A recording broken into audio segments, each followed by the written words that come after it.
क्योंकि हम किस रास्ते पे चलें ये किसी संत से पूछना चाहिए, सदगुरु से पूछना चाहिए, और वो भी किसी स्वार्थी से नहीं, किसी परमार्थी से पूछना चाहिए। श्री भरद्वाज जी परमार्थी हैं, परमार्थ पथ परम सुजाना। परमार्थी है, बड़े विद्वान है, परम सुजान है।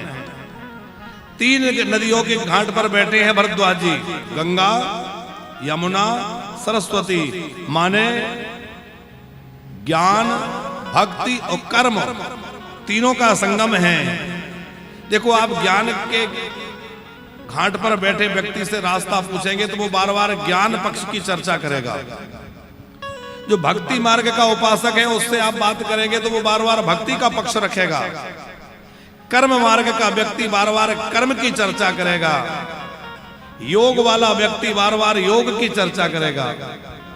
हम लोग श्रीलंका गए तो हमारे चंडीगढ़ से श्री रामकृष्ण जी पीछे बैठे साथ में थे, सपत्नी। हम लौट रहे थे तो वो श्रीलंका के एयरपोर्ट पर हम लोग बैठे थे। एक सज्जन हमारे साथ थे, वो योग में कुछ रुचि रखते होंगे।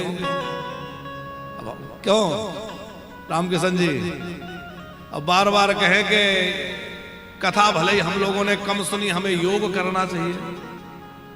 इन्होंने कहा योग कहाँ करते? अरे बोले गाड़ी में ही करते। बार बार वो इतना योग योग योग करे, हम परेशान हो गए। तो हमने उन्हें समझाया कि भैया ये बड़े सीधे सच्चे व्यक्ति हैं, कथा का लालच लेकर आए थे कि कथा सुनेंगे, यथाशक्ति यथा समय कथा सुनी भी है, पर ये कथा पे पासु है, इन्हें जबरदस्ती योग योग क्यों कर रहे हो? ये तो कथा प्रेमी व्यक्ति है। तो जेही के मन रम जाए जेही तेही सन काम, जिसको जिसमें मन लगे उसको वो अच्छा लगेगा। अब आप जबरदस्ती अपनी बात थोपें तो ज्ञान मार्ग का व्यक्ति ज्ञान की बात रखेगा, कर्म मार्ग का कर्म की बात रखेगा, भक्ति मार्ग का भक्ति की बात रखेगा। लेकिन भरद्वाज जी तीनों के संगम पर बैठे हैं, इसलिए वो बात रखेंगे जो शिष्य के अनुरूप हो और शिष्य जिस पे चल सके। तो भरद्वाज मुनि ने उस समय कहा, रामभद्र तुम्हें आगे जाना है, चलो मैं अपने शिष्यों को साथ भेज देता हूं। और जैसे शिष्यों को साथ भेजने की कही और शिष्यों को आवाज लगाई तो सुनि मन मुदित 50 आए। पंकज जी, जैसे भरद्वाज जी ने शिष्यों को आवाज लगाई, बच्चा रामदास आओ जरा। अब जैसे ही शिष्यों को आवाज लगाई तो कितने आ गए? एक अनुमानित संख्या लिखी, बोले सुनी मन मुदित 50, माने तमाम आ गए। अब जरा आनंद लीजिए कथा का। डूंगर सिंह जी, चलने वाले कितने लोग हैं? 4, राम जी, लक्ष्मण जी, जानकी मैया और निषाद राज, 4 लोग चलने वाले। और रास्ता दिखाने वाले कितने? 50। ये स्थिति तो त्रेता युग की थी कि चलने वाले 4 और दिखाने वाले 50। आज कलयुग है, आज तो ये हालत ये है कि चलने वाला एक भी नहीं है, रास्ता दिखाने वाले हजारों हैं। हम कह रहे हैं ये करो, कोई कह रहा है ये करो, कोई कह रहा है वो करो, करना किसी को नहीं। रास्ता दिखाने वाले आज बहुत हैं। आज आप सवेरे से मोबाइल खोल लो तो लगता है कि पूरा ज्ञान, वेद, पुराण, अरे सब गीता का निचोड़ सब मोबाइल। और करना क्या है? इधर से आया, इधर फॉरवर्ड कर दिया, वहां उन्होंने देखा, उधर पूरा बस वो चक्कर घूम रहा है। हमें कई बार लगता है कि जितना ये लोग एक दूसरे को ज्ञान मोबाइल में बांट रहे हैं, थोड़ा सा भी जीवन में उतार ले तो कल्याण हो जाएगा, सब जीवन बदल जाएगा।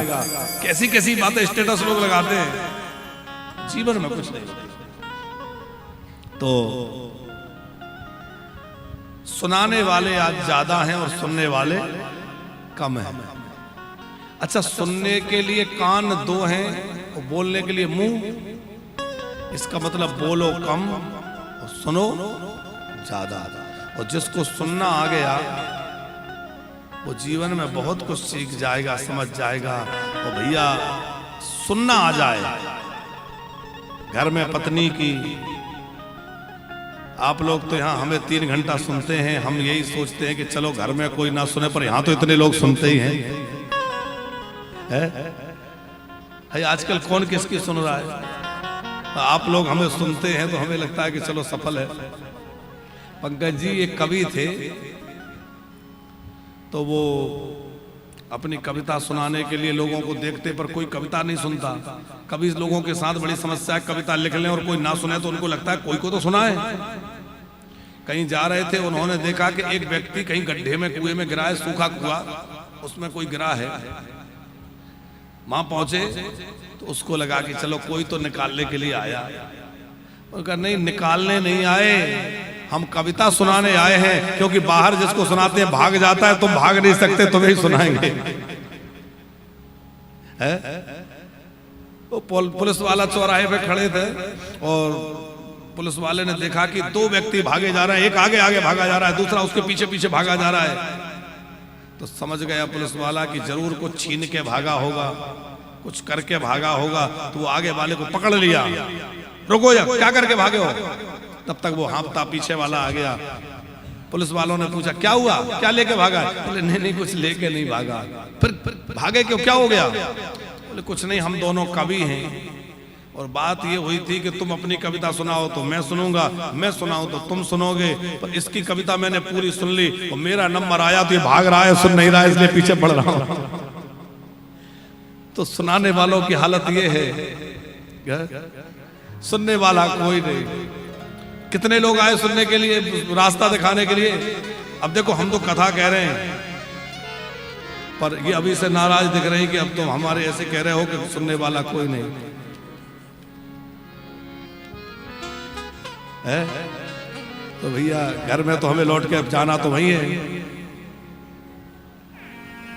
सुनी मन मुदित पचासक आए। हाँ, हम लोगों को ये बड़ी सुविधा है कि घर में कुछ ना बोल पाए तो यहां पूरी भड़ास निकाल लो। तो अच्छा, अब भरद्वाज जी का विवेक देखिए आप। भरद्वाज जी ने कितने लोग साथ किए? मुनि बैठो चारी संग ताव दीने। मुनि बैठो चारी संग ताव दीने। मुनि बैठो चार संग ताव दीने। बैठो चारी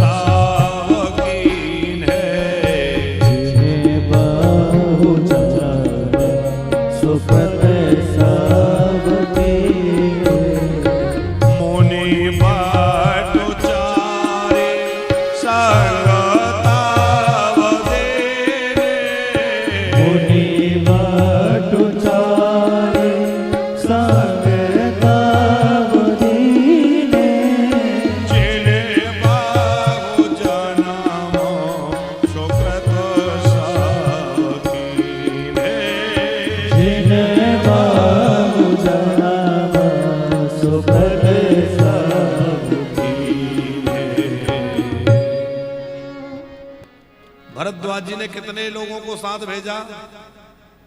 चार। मुनि बट चार। ये चार लोग क्या हैं? चार बटुक जो हैं ये चार वेदों का स्वरूप है। हमारे यहाँ चार वेद हैं। मानो मुनि का संकेत है कि हे राम, आप पूछते हैं मैं किस मार्ग पर चलूं, तो वेद के मार्ग पर चलो। वेद जिस रास्ते की चर्चा करते हैं उस वेद के मार्ग पर चलो। आज अनेक पंथ प्रकट हो गए हैं, अनेक मत प्रकट हो गए हैं, अनेक अलग अलग विचारधाराएं हो गई हैं, पर हम आपसे निवेदन करें कि जो वेद मार्ग का त्याग करके मनमुखी ढंग से चलते हो, वो चाहे जितना श्रेष्ठ हो उसको त्याग देना चाहिए, क्योंकि हमारे धर्म का मूल वेद है। अजामिलोपाख्यान में पंकज जी, यमराज के दूतों से भगवान के पार्षदों ने पूछा कि तुम यमराज के दूत हो, तो तुमने धर्म की परिभाषा याद करी है? धर्म की क्या परिभाषा है? तो यमराज के धर्मराज के दूत बोले कि हाँ, हम सारा पाठ याद करके आए हैं।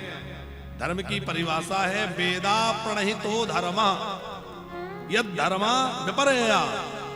वेदों में जिसका प्रतिपादन किया है वह धर्म है, और वेद जिसका निषेध करते हैं वह अधर्म है।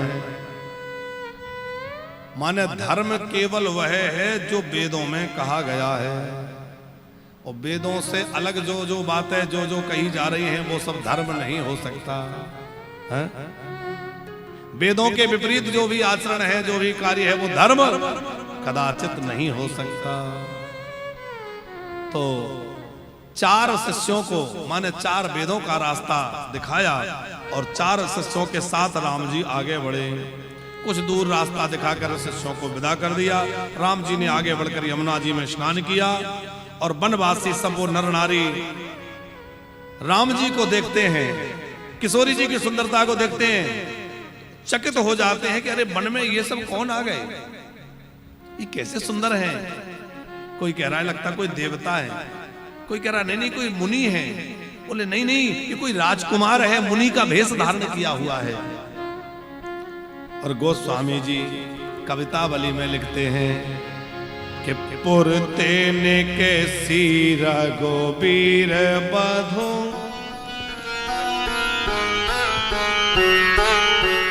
पुरते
कह रहे हैं गोस्वामी जी, पुरते निकसी रघुवीर बधु, धरि धीर दये मग में दग द्वय। जानकी जी थोड़ी सी चली, श्रमित हो गई। गंगा जी के घाट तक तो राम जी जो है रथ में आए हैं, पर गंगा जी से किसी प्रकार समझा बुझाकर सुमंत जी को वहां रोक दिया, लौटा दिया। जटा बनाकर राम जी आगे बढ़े हैं, और किशोरी जी भूमि पर चल रही हैं। अधरोष्ट सूख गए, जानकी जी का मुख सूख गया। झलकी भरी भाल कनी जल की, माने पैरों में पंकज जी, ओ पंकज जी, जानकी जी के पैरों में छाले आ गए। और जब छाले आ गए, राम जी से पूछ रही हैं कि पर्ण कुटी करे हैं कितने लोग, हम लोग पर्ण कुटी कहां बनाएंगे। राम जी से पूछ रही है कितना और चलना है। राम जी ने कहा कितना और, अरे 14 वर्ष बस चलना ही चलना है, कितने और का क्या प्रयोजन। पद्म पुराण में कथा है कि चित्रकूट में जब राम जी विराजे थे, तो चित्रकूट से चल करके राम जी पुष्कर गए। गोस्वामी जी ने वर्णन नहीं किया, पद्म पुराण में वर्णन है कि चित्रकूट से राम जी जानकी जी को, लक्ष्मण जी को लेकर कहां गए, तीर्थ गुरु पुष्कर। क्यों? बोले श्राद्ध पक्ष आ रहा है, हम अपने पूज्य पिताजी, अपने पितरों का श्राद्ध करेंगे। ऐसा मन में विचार करके राम जी जो है पुष्कर गए, और पुष्कर में जाकर के सुंदर श्राद्ध किया। श्राद्ध के लिए ब्राह्मणों को बुलाया, ब्राह्मण भोजन के लिए बैठ गए। कंदमूल फल राम जी ने जिमाया।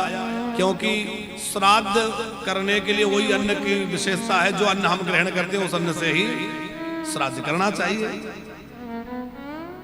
तो राम जी ने जब श्राद्ध किया तो वहां वर्णन है कि जानकी जी पेड़ की आड़ में हो गई, वृक्ष की ओट ले ली। ऋषि भोजन करके चले गए। राम जी ने कहा कि किशोरी जी आपका यह व्यवहार हमें कुछ उचित नहीं लगा। अरे कोई संत द्वार पर आए, अतिथि आए तो उनको जमाना चाहिए, और तुम एक और जाके छिप गई। तो किशोरी जी ने क्या कहा कि जो लोग बैठे थे वो ब्राह्मण देवता, उनमें पहले जो बैठे थे वो हमें दशरथ जी हमारे ससुर जी दिखाई दे रहे थे। उसके बाद उनके पिता महाराज अज के पिता रघु, वो हमें सब हमारे पूर्वज उनमें दिखाई दे रहे थे। तो राम जी ने कहा, ये कथा हमने आज ही अपने गुरुदेव के मुख से सुन रहे थे। हाँ, हमने तो नहीं पढ़ी, पर पूज्य मलुकपेट वाले गुरु जी सुना रहे थे। सूरश्याम गौशाला में उन्होंने सुनाया। तो राम जी ने कहा कि यदि हमारे पितृ आए थे और तुम्हें उन ब्राह्मणों में पितृ नजर आ रहे थे तो भी तुम्हें प्रणाम करने आना चाहिए, क्यों नहीं आई? जानकी जी की आंखों में अश्रु भर आए और कहा कि प्रणाम तो मैंने किया, पर मैं सामने इसलिए नहीं आई कि मुझे तपस्विनी के भेष में देख करके हमारे पूर्वजों को तकलीफ होती कि हमारी राजवधु जो है आज तपस्विनी के भेष में भटक रही है। मुझे इस भेष में, इस रूप में देखकर कहीं उनको मन में पीड़ा ना हो जाए, इस बात को विचार करके मैं वृक्ष की ओट में हो गई। कितना विवेक है विचार करके। तो एक और बात यहाँ विचार करने की ये है कि श्राद्ध में जिन ब्राह्मणों को जमाया जाता है उनके रूप में वो ब्राह्मण नहीं होते, उनके रूप में हमारे पितृ आ जाते हैं। हमारे पितृ उन ब्राह्मणों के अंदर विराजमान हो जाते हैं। और हमारे एक जन्म के पितृ नहीं, केवल इस जन्म के पितृ हो ऐसा नहीं, कई कई जन्मों के पितृ हमारे आशा रखते हैं और वो आते हैं।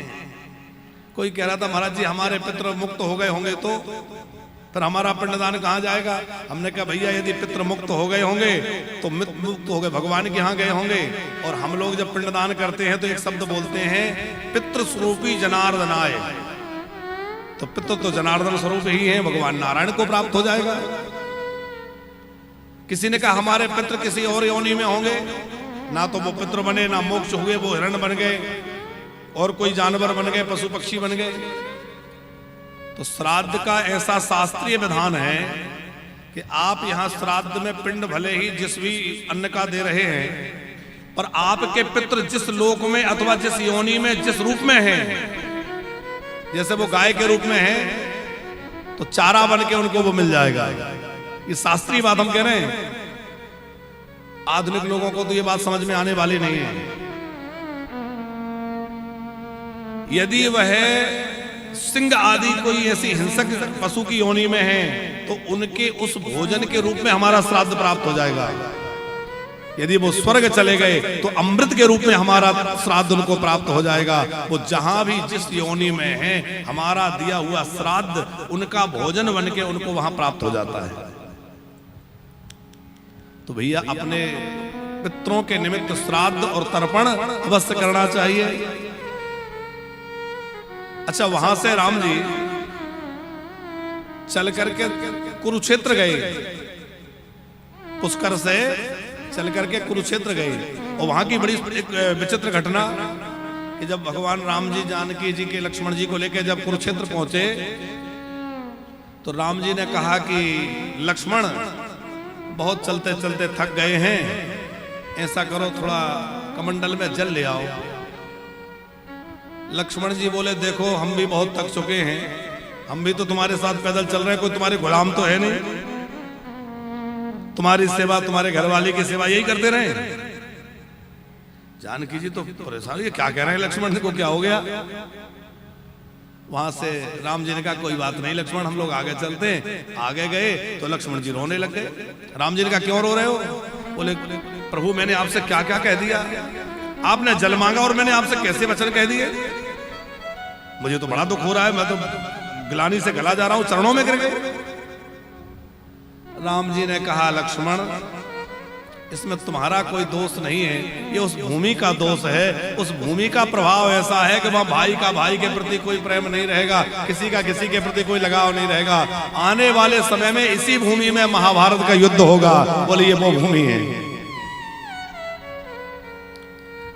अब आप लोगों के मन में एक बात आ सकती है कि ऐसी जब भूमि है तो वहां जाएं क्यों? एक मन में विचार आ सकता है ना किसी के, बोले जब भैया इतनी खराब भूमि है तो हम लोग वहां क्यों जाएं? इसका भी समाधान है, पद्म पुराण में वर्णन है और पुराणों में भी होगा। पद्म पुराण की हम चर्चा कर रहे हैं कि कुरुक्षेत्र की रज उड़ करके कहीं जाए तो कुरुक्षेत्र की रज उड़ करके भी जाए और वो जिस व्यक्ति के ऊपर पड़ जाएगी वो पूरी तरह निष्पाप होकर के भगवान के धाम को चला जाएगा। इतनी वहां की रज की भी महिमा है। वहां की भूमि में मोह नहीं है, वहां की भूमि में ममता नहीं है। लेकिन ये मतलब नहीं है कि वहां की भूमि अपवित्र है या वहां की भूमि में कोई दोष है। दोष नहीं है। सूर्य ग्रहण के समय तो कुरुक्षेत्र जाने का बड़ा विशेष महत्व और महिमा कही गई है। महाभारत के युद्ध के लिए कुरुक्षेत्र का स्थान ही क्यों निश्चित किया गया? एक कारण तो ये कि उस स्थान में एक दूसरे के प्रति मोह ममता नहीं है, और दूसरा एक कारण ये कि जो भी वहां मरेगा वह सीधा भगवान के धाम को जाएगा। तो बोले भैया यहाँ युद्ध में जितने सैनिक मरेंगे, जो भी लोग मरेंगे, हाथी घोड़े मरेंगे, जो भी वीर गति को प्राप्त होंगे, वो सब के सब इस भूमि के प्रताप से, यहाँ के रज के प्रभाव से सब भगवत धाम चले जाएंगे। इसीलिए महाभारत का युद्ध करने के लिए कुरुक्षेत्र की भूमि का चयन हुआ। तो राम जी बहुत चले हैं, तो जानकी जी चलते चलते पूछ रही हैं परन कुटी कर हैं कितलो। आप ये बतलाइए कि परन कुटी कहाँ बनाएंगे? राम जी बोले जानकी हम क्या कहें, हमने तो पहले ही समझाया था मत चलो, अब तो बस चलना ही चलना है। और फिर आगे बड़ी सुंदर कथा है कि राम जी जब चले ते ही अवसर एक तापस आवा, तेज पुंज लघु वयस सुहावा। एक तपस्वी आया, कथा आपने सुनी होगी। आके राम जी को प्रणाम किया, राम जी ने आशीर्वाद दिया, चरणों में गिरकर विदा लेकर चला गया। वो तपस्वी कौन है उसका नाम गोस्वामी जी ने स्पष्ट नहीं किया।